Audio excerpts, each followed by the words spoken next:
નર્મદા જિલ્લામાં સ્થાનિક સ્વરાજ્યની ચૂંટણીના પ્રચારમાં આકરી ગરમીને કારણે મોટો બદલાવ જોવા મળી રહ્યો છે। વધતા તાપમાન વચ્ચે ઉમેદવારોએ હવે ધૂમધકતા તાપમાં ડોર ટુ ડોર પ્રચાર કરવાને બદલે રાત્રિના સમયે ખાટલા અને ઓટલા બેઠકો પર વધુ ભાર મૂક્યો।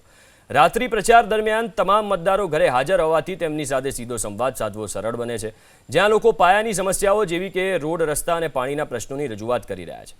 ઉમેદવારો પણ મતદારોના પ્રશ્નોને સાંભળીને તેનું નિરાકરણ લાવવાની ખાતરી આપી રહ્યા છે। જે ભૂગર્ભ ગટર યોજનામાં પણ થોડી ક્ષતિ છે।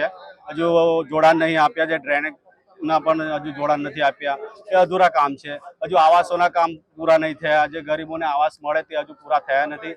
તે પણ નવા અમારા ઉમેદવારો પાસે અમારી અપેક્ષા છે। પૂરતા પ્રમાણમાં વોર્ડના તમામ ઘરોની અંદર પાણી પહોંચે એવી પણ અમે ઉમેદવારોને રજૂઆત કરેલી છે। સાથે સાથે સફાઈની કામગીરી અથવા તો બીજી કંઈક વ્યક્તિગત બધા મતદારોની જે કંઈક માંગણીઓ છે એ સ્વૈચ્છિક રીતે અમે અમારા ઉમેદવારોને રજૂ કરી છે।